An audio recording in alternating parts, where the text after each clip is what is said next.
All right, here we are in the booth for the next session of the Rich Life Projects, and I've got someone very intriguing that I've wanted to hear the story of for a long time, and classed as one of the OGs of the fight game, the women's fight game, plus tainted as Rowdy, the bad bitch Rawlings.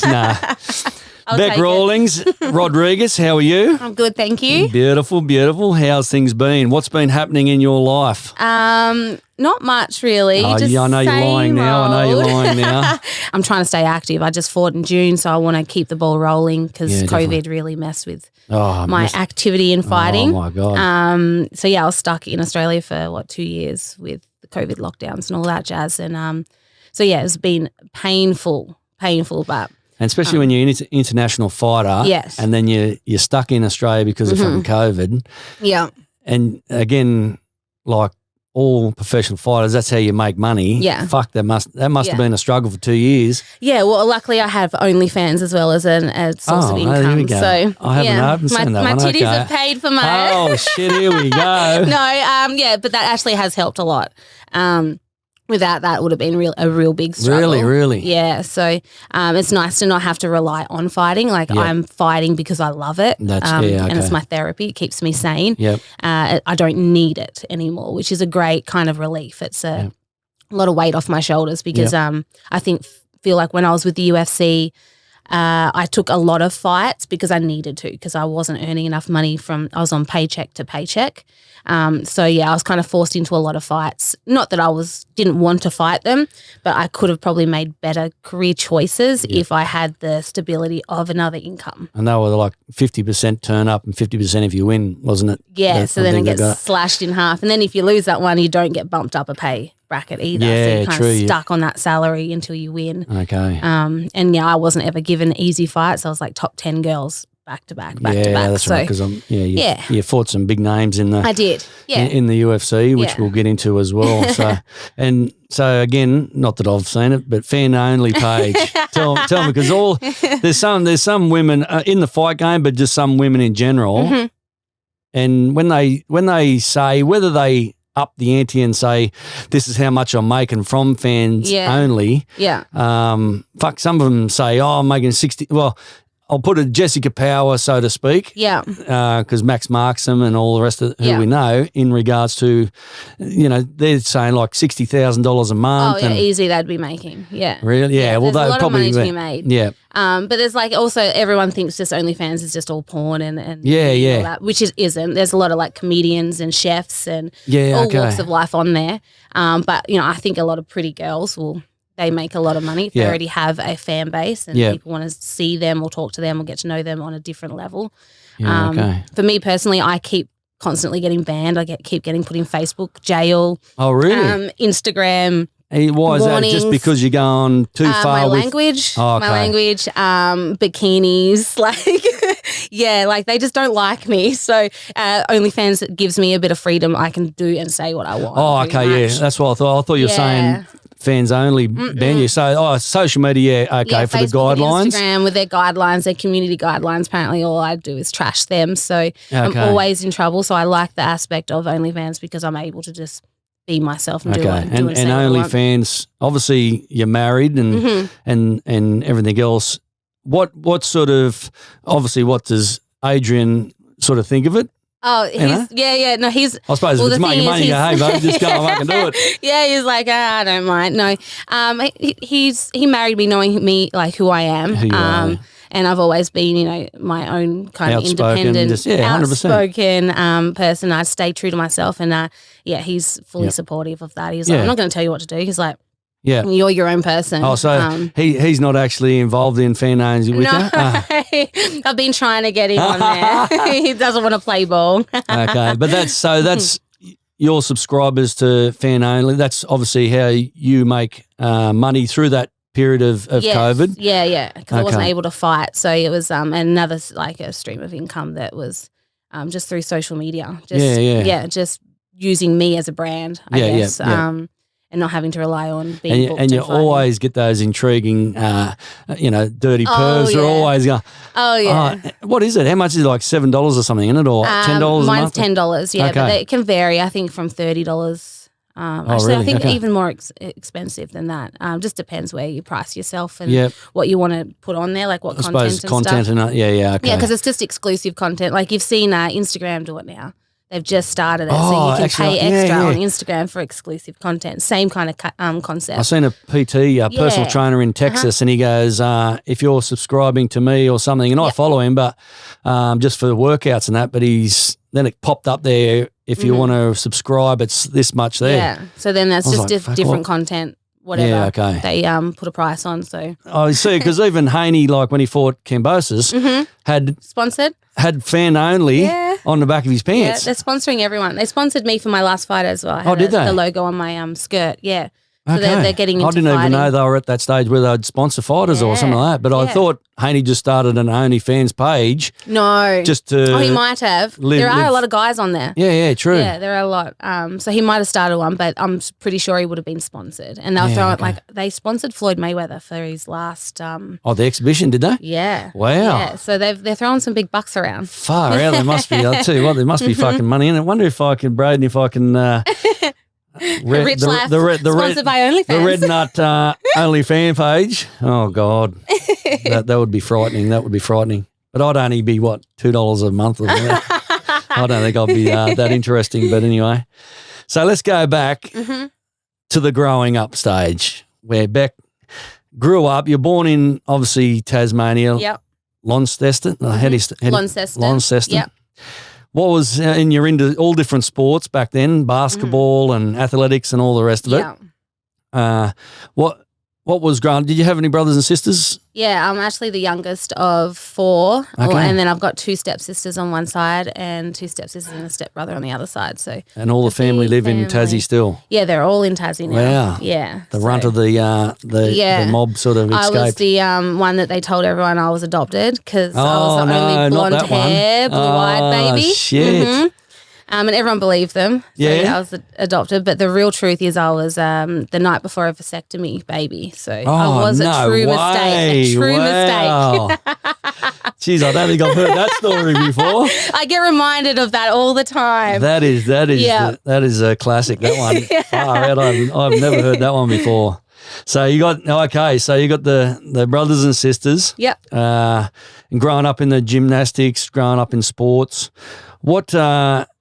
What was the experience growing up in Tasmania and in through those sports, brothers and sisters and so forth? What really got you from going different sports and growing up in Tasmania to get into MMA, like the fight game, so to speak? Yeah. And was it at a young age or? Well, no, I got into fighting, I was 21 when I first found MMA. So, Okay. and I originally just got into kickboxing, like a cardio kickboxing class. Oh, the old cardio kickboxing. Just to get fit again Yeah. after I had Zake, my eldest son. Okay. Because I got really overweight. I thought I could eat for 2 people. Yeah, true. So going when you had obviously because a lot of obviously women go through that when they've had their babies, they put on tons of weight. Yes. Yeah. Mentally wise, where did you go? Obviously, you put on heaps of weight. Yeah. You're going, oh, fuck, I got to.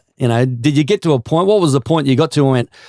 I just got to fucking do something about it. Yeah, well, because I was fit growing up.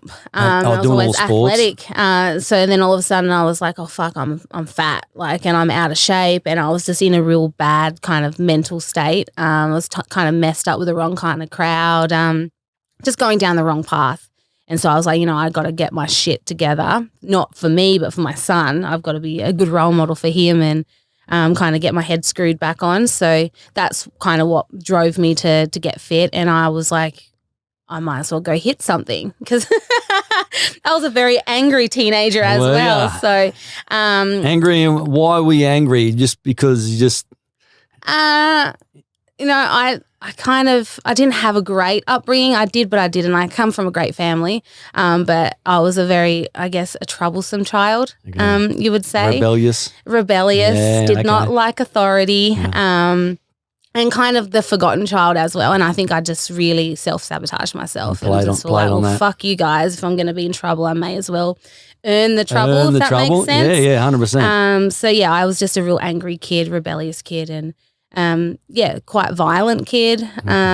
Just not a very nice teenager. Oh. Yeah, and it wasn't until I had Zake and I was like, this is not good. This is time to turn it around and, make something of my life for my son and be a role model for him. So that's how I found the sport. And then, and I think everyone says this, it's very humbling, getting punched in the face. 100%. Yeah, definitely. Especially when you go into a gym and you go, I can fight. I'm a bad bitch, or I'm a bad dude, and then you get in there and you actually see people who have been training and disciplined. They punch you in the face. You're like, oh shit, reality. I really aren't that good.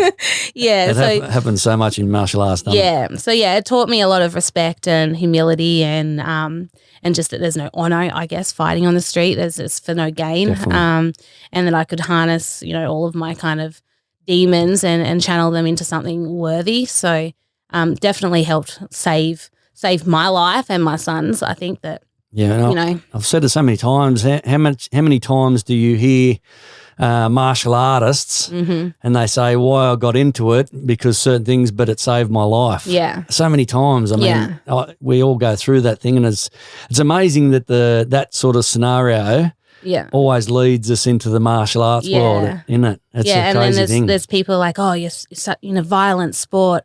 But they don't realise it works the opposite way. Yes, exactly. I'm like, no, I was a violent person before. Yeah, now you're not. Now I'm calm. Now I'm contained. So you went into the kickboxing and you started to lose the weight. Yep. Started to get into the training and love it and get addicted to it. Yes. Well, and that was just kickboxing, or was that MMA straight away? Just kickboxing, and then I saw an MMA class going on the side, and I was like, what is this? Yeah. We're strangling people. Ooh, what's this? So then I went over to that class and fell in love. Yeah, didn't look back. Yeah. And I didn't even know you could fight for money back then. I was just turning up to training every day, and then eventually my coach was like, do you want to have a fight? I'm like, as every coach does. You can do this legally. Do you want to have a fight? You're kind of good at this. Would you like to have a fight? Oh, you get paid for it. I'm like, I can hit someone and get paid for it. Oh, my God. And not go to jail? And not go to jail. Shit. Bonus. Oh, wow. So that was the breakthrough then and you sort of pretty much never looked back from that? Yeah. Once you lost the weight, once you got into the whole martial arts and obviously being that role model for your son. Yeah. And so started the martial arts, and I think it was in some sort of detail because you're in Tasmania when you started all this martial arts career. You went through a bit of the domestic stuff. Yeah. So that's where it's kind of bittersweet. It's because I found the sport that saved me, but that's where I also found my ex-husband that was extremely abusive. So kind of comes with a little price tag on it, which was a shitty kind of part of my life, but I made it through it. Yeah. And it's a bittersweet that how I found the sport, but I'm still in the sport. I'm still here fighting. So, but very, very horrible period of my life, but a very good period of my life also, because, it's where the peak of my career kind of skyrocketed, and I solidified myself in women's MMA and was one of the first in Australia to fight internationally, to be signed to the Ultimate Fighter as well, so along with Alex Chambers. Just a lot of good with a little bit of bad as well. And how did that affect the mindset, just for other women that's going through that outside of this obviously podcast, or just in life in general? What was that point when you were going through that, you're doing the martial arts, and you had to get the courage to go, fuck no more, I've got to change something? What was the whole situation in regards to that? What part was that? It was hard because everyone looked at me like a strong woman, and I think that was what kind of held me back from speaking up a little bit, because I was like, what? No one's going to believe me because I'm this strong, I'm this woman that fights in cages. I fight other people in cages, and people think that it wouldn't happen to someone strong and independent and opinionated, because I've always been, outspoken and bubbly, and but I think that shines a light on that domestic violence can happen to all walks of life. It can happen to women. It can happen to men. It can happen to professional fighters. Yeah, like it was hard to get the courage to say enough is enough. And what's quite sad and a little bit disturbing is that it didn't get to the point where I was saying enough is enough for myself. It was when he turned his anger onto the kids. Yep. It was when I was like, nah, enough's enough. Yeah, that's I've got to protect them now. Yeah. He's not just coming after me, he's coming after my kids. Yep. So, there's nothing like a mother's love. And definitely. That's their will to protect their 100%, cubs. 100%. I probably, to this day, I don't think if I didn't have the boys, I don't know if I would have made it out. Yeah, right. And that's really sad. That's really sad, scary. yeah. And there's a lot of girls that are in that same position. Yep. So that'll be good advice down the track to try and get that strength and try and talk up and speak up. Yeah, well, I think the stigma behind it now is slowly changing. I think people are more willing to speak up and ask for help. I think so. And because it has happened so often, so frequently. And it's now getting the media attention that it deserves, and people are going, hang on a minute, there's something wrong with Australia and its domestic violence culture, not just against women, against men as well. So I think slowly but surely people are getting the courage to speak up, ask for help, and realising there is help out there. Yeah, you're not stuck. Definitely. There'll be some. There's definitely places, lifelines, and different. Yeah. Did you go to the stage where you had to contact like a counsellor or go through counselling in regards to that? Well, lucky for me, I had my gym, I had my coaches. That's right. And they become everything, don't they? They're my family. They're the brothers, they're the fathers, they're the counsellors, and Yeah, so I had them when it got to that point, I was like, I had to tell someone. So I reached out to my coach and I was like, this is what's been happening, and he's took us under his wing and called the police and helped me get through that period. As again, MMA and fighting saved my life again. Definitely. It's a and people, that's what the outside people who are not in martial arts has got so many facets. Yeah. Where the coaches, for instance, as you say, mentors, their brothers, their sisters. Well, not so much sisters, but they can be if they're coaches and they're female. But they're just those people who are there coaching, but the right ones are there to care for that person as well through martial arts. And as you say, went through that hard stage, and they were pretty much the only ones there. It's not like you went sort of to Lifeline or they put you in with counsellors or anything. So the coaches in the MMA or that martial arts, that's a crazy. I think it's easier to go to someone that you're close to and feel confident with, or a coach and whatnot, than to go to a stranger and ask for help. But yeah, I think fighting or coaches and your training partners, they see you at the most vulnerable. They see you when you're hurting and you don't want to fight anymore. Fuck, I don't want to do this hitting anymore. pads, crying. So yeah, it's kind of, they see you, you're most vulnerable. So I feel like it's easier to talk to someone like your training partner or coach. Was that a part of the reason why you left Tasmania and to go to Brisbane? What was the reasoning? Because obviously all the family, here we go, another section. Sorry. Here we go. Sorry to open all these doors, but I'm fascinated because all your family's in Tasmania. You've gone through that, dealing with that situation. Yeah. And all of a sudden now, boom, Bec Rodriguez is in fucking Brisbane. Yeah. So I actually moved up to Brisbane while I was still with him. And it was under the guise of it's better for our careers, which it was, absolutely, better training, better. And we moved into the gym, Impact MMA, who the owner of that, Kaya Pate, was the promoter of Brace MMA. I'm not sure if you heard of that one. Yep. So yeah, we moved up for that, for career choices, but it was also a way for him to get me isolated away from my family. Yeah, so away from family and friends, which abusers do, try to isolate you. So they're able to abuse you and not as many people can intervene. That's so right. Another bittersweet thing, I love Brisbane. I would never go back to Tasmania. I love my family. Really? I would never go back there. Tasmania, I hear, is the freshest air in the world. Oh, okay. I would go back there when I'm old. just for the fresh air. When I'm old and just want to own a farm and have all farm animals. Oh, 100%. Yeah, I would definitely go back to retire. But yeah, I love Brisbane and definitely have had a lot of opportunities. I've had a very successful career, and that's thanks to my gym and coaches in Brisbane. So have you been with the same gym since you Brisbane? No, Other than that MMA one, obviously, but well, no, Impact MMA closed down a while ago actually, but I'm still have my coach, my main coach, Mal Van. Shout out to Big Crocker. That's my nickname for him. Yeah. Or Crocodiler. Crocodile. He's still in my corner, and he's in my husband's corner as well, Adrian's. He still comes and wraps our hands, and he's like kind of our mental stability. He's the guy that just knows how to make you feel invincible. He will make you go out into a fight and feel like no one could beat you, no one could stop you. He's always in our corner.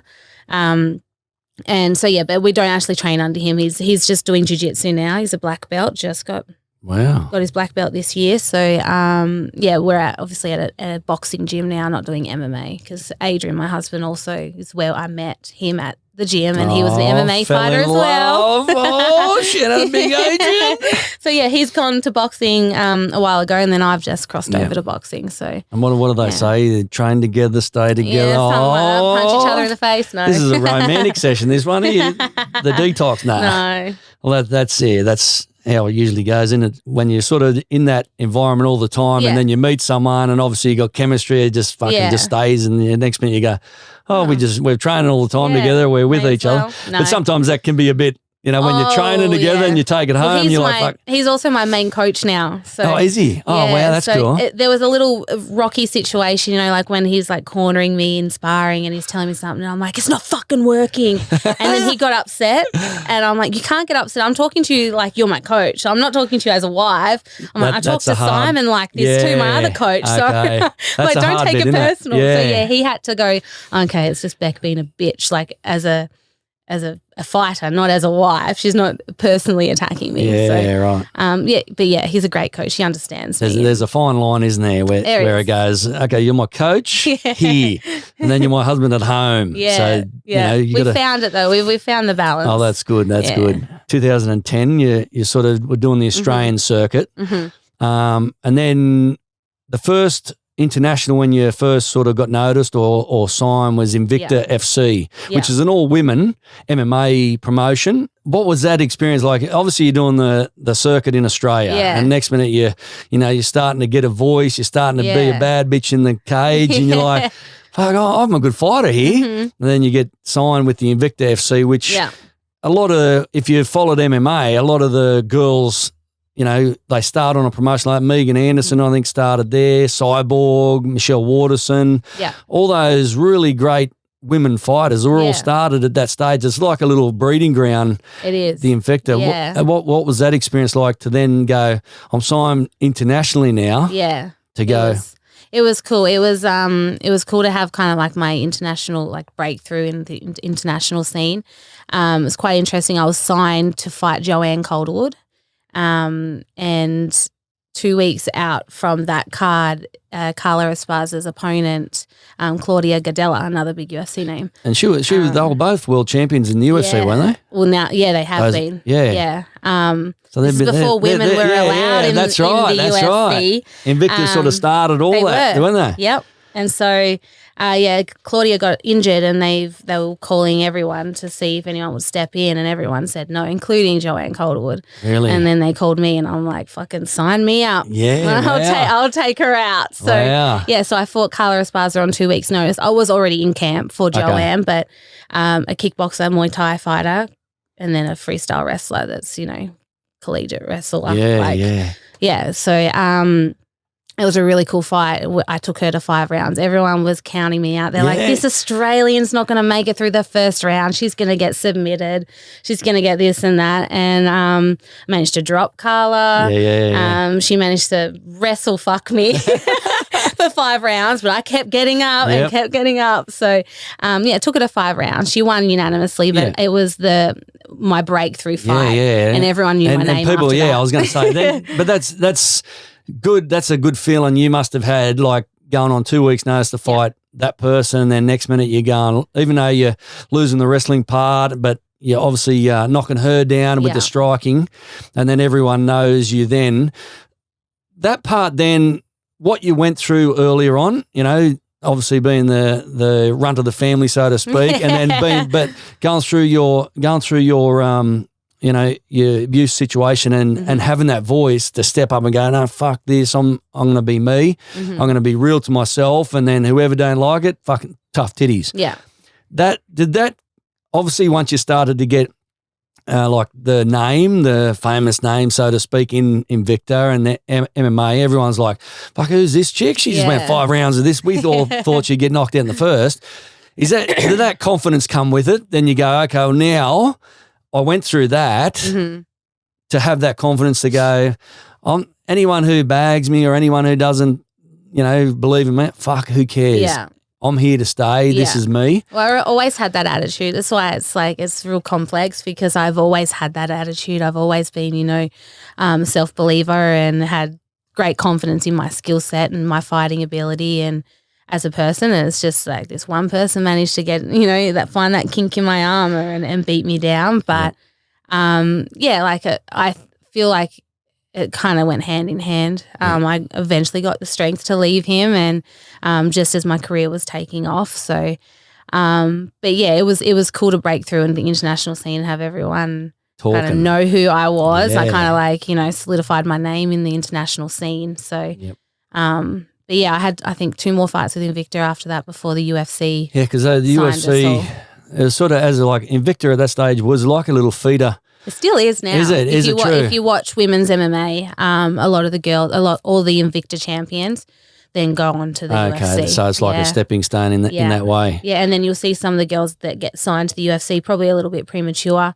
They'll drop a few losses, and they'll get released, and then they'll go to the Invicta, and then they'll get their experience, and then maybe come back again. And then they get re-signed to the UFC. That happened with Angela Hill. Yeah, true that. And now she's, one of the main contenders in the strawweight division. She's been it's cool. Like Invicta is the promotion. If you want to go to the UFC or even just test yourself in the international scene, that's where all the best girls are. Yeah. A lot of really good girls there. So once you got that opportunity, and then you make a name for yourself, then obviously they do the deal. Obviously you're off to the UFC. Yeah. Now you're like everyone's, everyone in Australia or everyone in the world wants that UFC contract. Was it all that you thought it was going to be? Look, it was a great experience. They're a big company. Oh, definitely. Very cutthroat. You I left feeling like a piece of meat because once they're used you're kind of out the door. But there's a lot of opportunities there. If you're marketable and you're a good fighter and you can hang with the top, you can go places. But I love the experience of fighting on the world stage, traveling. I traveled all over the world and fought for them. Met a lot of awesome people, like girls and boys that I'm still really good friends with now. So, it was a cool experience. Would I go back? No. I get paid more doing, Bareknuckle. Just OnlyFans, really. But okay. The price, I guess the purses don't reflect the competition, if that makes sense. And I think it's slowly getting better, but they definitely need to up their game with how much they pay their fighters and how they treat their fighters. And I think over time, because there's a lot of voices saying it now, like obviously Mark Hunt, he's leading the way. I think he's still in the 2 lawsuits as we speak. Yeah. And he doesn't care in regards to money-wise. It's not all about the money to him. It's about the principle of looking after the fighters.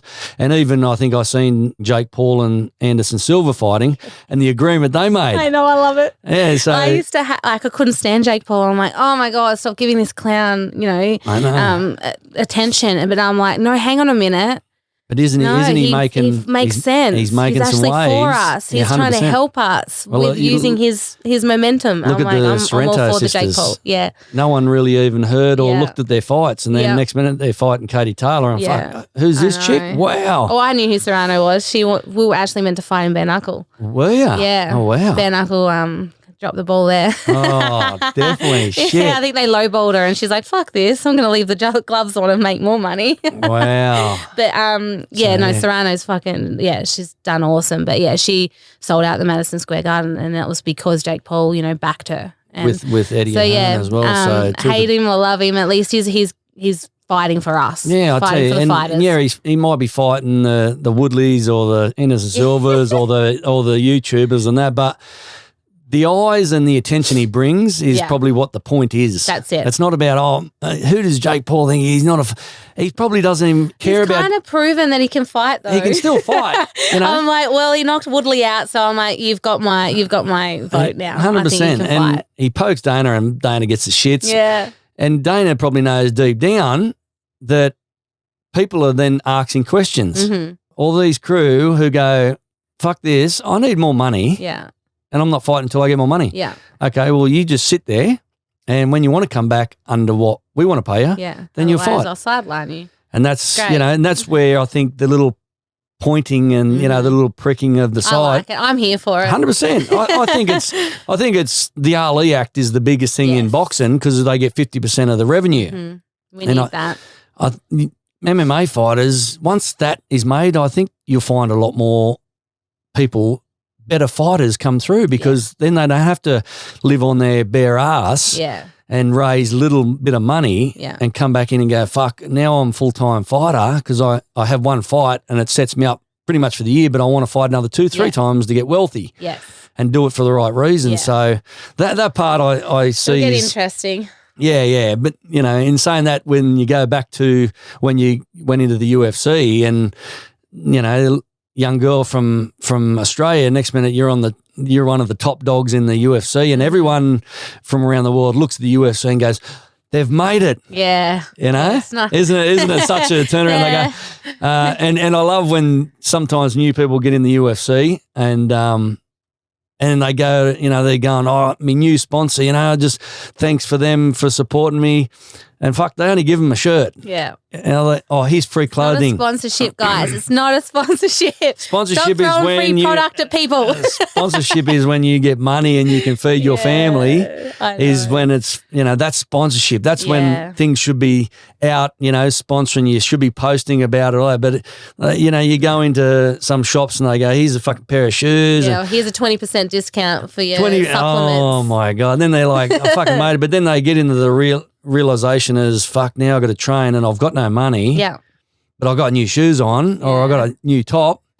It's such a sad thing to see because you see some great talent and they're still living on their struggling. My first UFC fight, I think I made $8,000. I got taxed 30%. My management took 20% and then my gym took 10%. Oh my God. That's I lost money. Isn't that the saddest part? Yeah. When you detail it like that, and they, you know, people look, Bec Rollings back there, UFC, fuck, Rowdy Bec, man, she must be millionaire by now. And you're like, I actually lost money on that fight. Yeah. And you're like, how do you do that? Yeah. That's the saddest part and I've been obviously in the fight game for a long time, so I know realistically the money issues and I know the money amounts that get thrown around, and I remember doing in Albuquerque with Colin Oak, doing striking with him back in the early days. And I think he was only on, because he signed like a 9-fight deal straight off. With them, wasn't he? But he's from the Ultimate Fighter one. Yeah. But I think, I'm not quite sure, and I don't think he'll worry me saying it, but I think he was only on like either $9,000 or $12,000 to turn up, and then $9,000 or $12,000 if he won. Yeah. So he was in Albuquerque living. Yeah. Training at Jackson's. They were taking a percentage plus the management. Yeah, I'm not quite, I think even back then, I think they were pretty lenient with him in regards to money-wise because he was an Aussie and they loved him. And, that's nice. Jackson's really, I think, helped him out if, you know, I'd be truthful to say that. Oh, that's good. But yeah, when you say that scenario, and people go, I'm going to go overseas, I'm going to find a manager and then they fucking turn around and go, hang on, he took 10, he took 20, he took 15 and I'm left with nothing. Nothing. So did how many fights in regards to the UFC did you accumulate? I don't even know. No, but when was there any stage where you actually made okay money? I think my highest paycheck was $22,000. Okay. But that could have been 44 if I won. Yeah. So like that's decent, I guess. If you fight 3 or 4 times a year, then you could probably semi live off of that. But then it's, if you don't win, it's kind of cut in half, and that's the shitty part. I like boxing because it's a strict Yeah. strict purse. There's no if you lose, win. That's right. You get paid for what you're signed for. So I like that. I like that for boxing because you know what you're going to earn. That's There's right. no ifs or buts. And you've only got to think about two things. The left hand and the right hand. And it's a lot.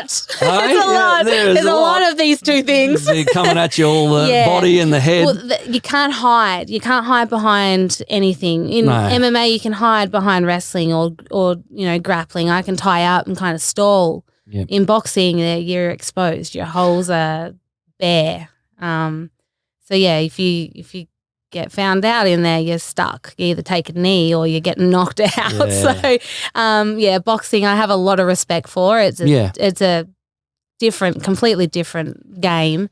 MMA is obviously crazy. I was going to say, and the amount of time you have to be able to fit every aspect in. Oh, that's another thing. That's fucking like you got 9, I won't say 9 disciplines, there's probably hundreds of disciplines, but when you're focusing on, okay, I've got to go to kickboxing class, I've got to go to fucking taekwondo class, Zumba class, I've got to do fucking yoga for flexibility, I've got to do boxing, I've got to do Muay Thai. There's not enough time in the day. There isn't. And that's when you're like, you physically and mentally couldn't do all of it, because sometimes when I do watch the MMA and they go, a Muay Thai specialist, but their Muay Thai is done in an MMA gym, so it's not really a specialist. You're just kind of better at striking than you are wrestling. Just say you can't grapple. That's right, Just say you actually shit on the ground and I'd rather just punch and kick an elbow and knee, but it's but it's a lot of disciplines in regards to that. I find it, I respect it a lot because I've seen and been around the guys who do a lot of jiu-jitsu and a lot of wrestling. That wrestling is hard shit, especially because I have a good friend, Izzy Martinez, who's got Izzy style wrestling in Chicago. Yeah. He's Bones' wrestling coach and that. And I've hung out with him for a few years. And I'll tell you what, even he's got young kids over there that do wrestling. Yeah. And I'm talking 13 or something. Little animals. And they would break me in pieces. Yeah. There's different feeling of being held down and not being able to get up. No matter what you do and just drowning. You're literally just drowning. Mark said that. Mark said that in the Stipe fight. Yeah. Where he got like the world record for head punches because he just laid on the cage. He said he was like, oh, fuck, I couldn't have moved. I just said, just keep punching me until the bell goes. And I thought, fuck. And I think I was at that. I think you fought. Did you fight on the show over in Adelaide? Yes. It was Adelaide. I'm sure you did. I remember. I choked out Lisa Ellis. That's right. Yeah. I remember seeing you. I got in a lot of trouble that fight camp. Actually, yeah. They nearly pulled our fight. Did they? Yeah, Dana was like very mad at the comments made leading up to that fight, which is a double standard. Conor McGregor can say, I'm going to fucking walk through the favela with your head on a stick, but heavens forbid a girl says something a little nasty. But that was you sort of, in that way, you sort of impart the OG of women's MMA. Yeah. Not just for your fighting, but everything outside that you dealt with and what you stand for, being truthful, dealing with what you dealt with.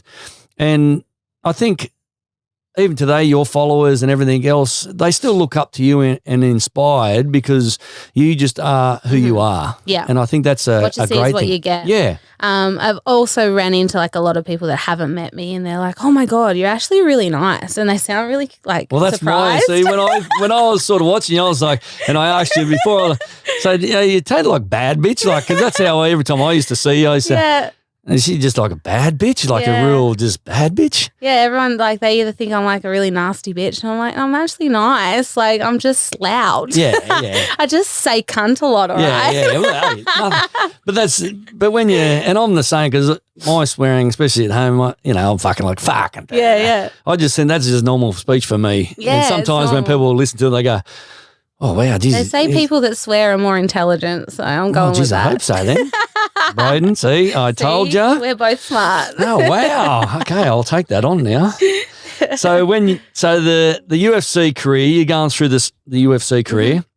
You fought some big names, as I say, even the girls who went on to win the UFC world titles. Yeah. You fought those in Invicta. But I think Paige Van Zandt. You fought her in the UFC. Yeah. Who else was the real tough fights? Tisha Flores. I fought her twice. Yeah. Ashley Evans Smith, Jessica Rose Clark. So because she's still in the UFC. Yeah. Injuries killing her at the moment. Is it? Yeah, she's always getting injured here, there, and everywhere with the poor thing. But trains too hard. Fucking hell. I think a lot of girls, I think we train really hard, and I think a lot of it's to quiet our brain a little bit. It's like, I need to train. But is it trying to mentally think you've got to be at the males level or not sort of that be at the males level because you're at your own level, but prove our worth, prove your worth in this game of the fight game because it's it was a male dominant sport. Now it's more and more coming to the women. Yeah, I think it's harder for us to kind of stay at it's kind of harder for us to get the respect and keep the respect. Yeah. So like one shitty fight, they're like, oh, you suck. You're just a girl. But that, you know what I mean? But that can be male and female, I think, because as soon as you lose, Australians are like, fuck, he's a loser, she's a loser, get out of here, you're retired, you're no good. Yeah. Australia's the worst for that, tall poppy syndrome. Isn't it weird? Like a country that's so cruisy and laid back, but as soon as you're a loser, fucking you're a loser. All of my haters are Australian. My biggest fan base are American. But you'll see when I used to fight for the UFC, the Australian UFC Facebook page would post up, my fights and, my media and stuff. And every comment would be an Australian just trashing me. How does that play like in your mindset? Like you're representing your country at the highest level. Yeah. And one, you're outspoken because of the confidence and the belief you have in yourself. Mm-hmm. But from a fighter at that level, world level, millions of people watching, and seeing the comments come in, and as you say, from Australian. Yeah, that's what hurt, I think, the most is it's like Australia should be behind me, but instead they're like my biggest haters. And then I'd have, Americans or like I think it's American, Mexico and Ireland are my biggest fan bases that are like my biggest supporters. And when Australia, I'll just see Australia like click on that profile. Did you really get into too much of reading the comments? Probably at first. I had to turn it off. With The Ultimate Fighter, I was like, I'm staying off social media because it started to get to me. And I'm like, why do I care what these complete strangers 100%. think of me? Like, why am I reading this? Like, I shouldn't care. And I switched it off because it was starting to get to me. And I'm like, I shouldn't let it get to me. This is ridiculous. And I had to, hold myself accountable for caring about it. But I'm only human. I feel like it's shitty that Australia can't get behind me. And I think that they should have because I've done a lot for the sport and a lot for Australians 100%. In the sport. Yeah. So, but at the end of the day, I feel like it is what it is. Nothing I can say or do is going to change that. And just to keep, be thankful that I do have fans. It doesn't mean they have to be Australian. I think now I've got more. I think with Bareknuckle, I kind of revamped my career a little bit. And I got a little bit more support from Australia because they're like, holy shit, this bitch is crazy. And, she's the first ever female Bareknuckle world champion. 100%. And she's Australian. So she's done something for us. So I kind of got a little bit of credit back. She really is a bad bitch, but now I like her. I like her. Now she's kind of cool enough for me to like. I don't know. Yeah, but does that, when you're getting that and you, as you say, you went into the Ultimate Fighter house and you had to live there and. Yeah, that was hectic. That's everyone, I think. Kyle Noak I spoke to, I think Richie Vass, Richie Vass said, fuck, I couldn't handle it because he likes to just roam around. That was what I was going to get to. It made me feel isolated and controlled again because I'd only just left my abusive relationship. Yeah. I didn't like being told I couldn't leave the house. Even though it wasn't abusive, like I signed up for this, but I'm like, who the fuck are you to tell me I can't leave? And I felt like it slowly, the anxiety creeping back in, like, oh, I'm being controlled again, even though I signed up. And I could have left if I wanted to, but that means I would have walked out of the Ultimate Fighter and lost any opportunity that came with it.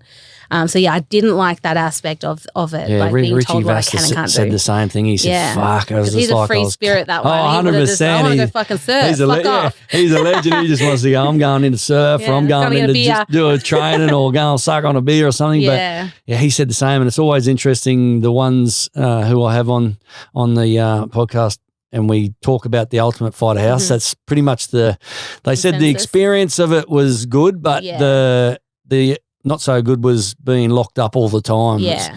And that's, I suppose, going into the house and you say you had to turn the social media off because you got nothing else to do, really, have you? No, it was just train, eat and talk shit. And then you just look found a little at group of social media. friends. Yeah. I think Richie Vass said he wasn't even allowed on social media. No, we weren't allowed social media at all. No phones, nothing. Oh, really? Yeah. Okay. So we went. There was no TV, nothing. So it was just. Oh my God, that's the worst. That's probably. Is that a ploy? What they're trying to do, like cage you like animals? They just go stir the pot. They stir the pot, and it was they were very good with their editing. Like I was like loud and obnoxious, like I am, but they managed to edit the footage so it looks like I was blowing up at different situations that were uncalled for. So the real situation was like warranted, like this person was a fuckwit and I was calling them a fuckwit. Yeah. But they would edit it like that person didn't do anything wrong and here I am blowing up. Oh, so they're very tricky. So I came out of that show looking like a right cunt. Yes, I'm like, well, I am, but in my, in your own little way. Yeah, in my own way. And it was warranted, all right. But they're very good at their editing and they're very good at stirring the pot. Like, oh, such and such said this. Yeah, okay. What are you? And then, so... The thing, makes for great television. The beautiful thing about media, eh? The beautiful thing. So you go through the tough in the house, then that leads you into the UFC to fight and had some crazy fights in there as well. Once you finished the UFC, you had a stint in Bellator. No, actually Bareknuckle first. Yeah. And then you had and that's where I think Bellator noticed you, I believe. Yeah, so it's because you had three fights, or so Bellator weren't interested in me when I got cut from the UFC. Okay, they weren't interested. And then I signed with Bareknuckle and kind of revamped my career and had 3 fights with them and won the world championship there, which was fucking awesome. Yeah. So and then. Bareknuckle kind of stalling on re-signing my contract. Like I was just waiting for a new contract and I've got kids and mouths to feed. And I'm sitting here like twiddling my thumbs. I'm like, I need some kind of security. And then that's when Bellator were interested again. So I signed with them because they came to the table quicker than Bareknuckle. Yep. And I was always going to go back to MMA at that point. I was still kind of had unfinished business with MMA. I love MMA still. So I wanted to go back into it. So and then I had 2 fights with Bellator. And then I've just recently re-signed with Bareknuckle. Okay. You're still young enough in the women's division to still have 2 and 3 years in this sport at a competitive level. Yeah. What's your time frame? What's your thinking in regards to obviously just getting as much money as you can for each fight? Yeah. But what's the end plan? Like, what would you like to go back to MMA? Would you like to just get if the boxing in Australia does take off and you're starting to get good money to pursue a bit of boxing? Or I think boxing's where my love is right now. Obviously, Bareknuckle is still boxing. Just a few things change, but I'd love to just stick with Bareknuckle and boxing. Go at it at both. I've kind of left MMA behind. I've had my stint there and I had some good fights, some really bad fights. I'm ready to leave MMA behind. I'm focusing on boxing right now. So that's good. That's good. Yeah, it's exciting. And boxing's great. Like right now for women, it's just taking off. So I think it's a great time to get involved in it. So strong at the moment, especially like Australia, as I said to you before, it's like Australia's boxing, especially women, is just crazy. Mm-hmm. And I think, and it's just women's sport in general is just fucking boom last 2 years. And it's only going to get better because rugby league, I think, as I said, it's going to be full-time in the next year or 2. Yeah. That's crazy. So I think women athletes have evolved in a 100%. Sense, even though I'm I wouldn't call myself a feminist, but I'm for fucking women. Like I'm a woman and I demand respect, but I never used to like watching women sports, fighting or anything. I'm like, I'm not interested. Yeah, but now I am because they're real athletes. The talent and everything has evolved. Like just the physical attributes of us women now is completely different than it was, 10, 15 years ago. So, it's pretty exciting to see women's sports in general grow and get the respect it deserves. The recognition. And that's the best part because it's and I will be honest, like some of the boxing fights that I watch, even the MMA fights that I get to watch sometimes, and especially the rugby league. There's some hard women out there. And you see some of those rugby league girls. Oh yeah. They're running at pace and then sometimes you watch the men rugby league and you're like, those women are actually hitting harder. Hustling harder. Because again, it's like they're trying to prove that they're as equal as the men when they play, and in their own right, 100% they are. Yeah, you know, just got a chip on our shoulder, something to prove. Well, you really got to, because it's coming to surface so much now, and there's as my brother says all the time, it's the squeakiest door gets the most oil.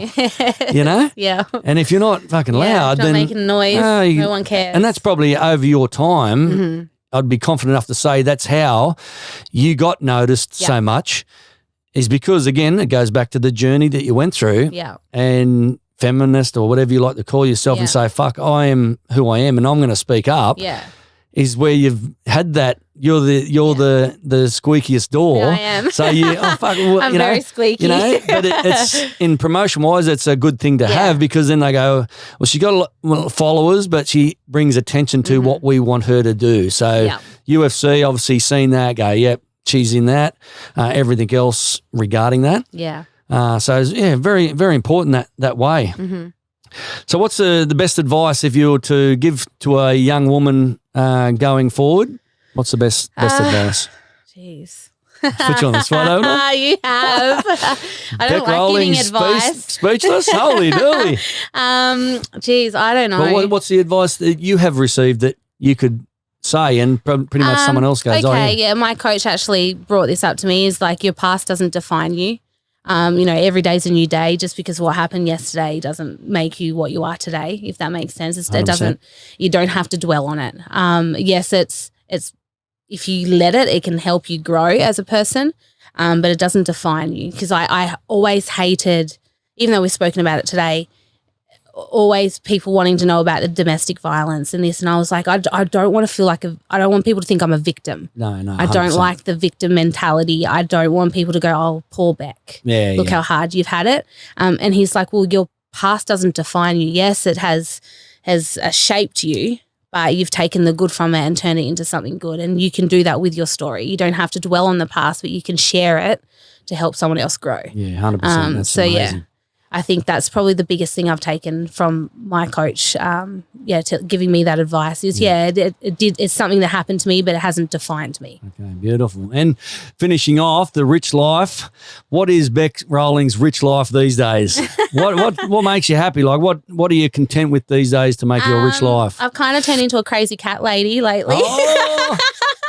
Animals. I love animals. You know, I think my true happiness would be eventually owning a gym and passing on my knowledge, and owning a house with acreage and just having a funny farm, just having ridiculous animals. My husband's already trying to tell me, no, you can't have another one. But I'm like, this is going to be our next dog. Oh, God. I might get a donkey one day. Yeah, but I think that's my ultimate happiness, is just having my own space, my own acreage, and, you know, passing on my knowledge and having a gym and giving, you know, another young girl an opportunity to make their life better. And beautiful. Yeah.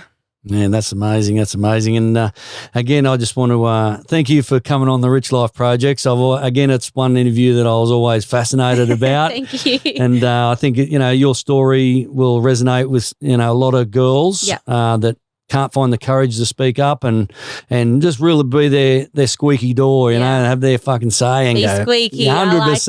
Yeah, the girls be squeaky from Bec Rowling. So thank you for your time today. I really appreciate it. And thank you again, my friend. Thanks for having me.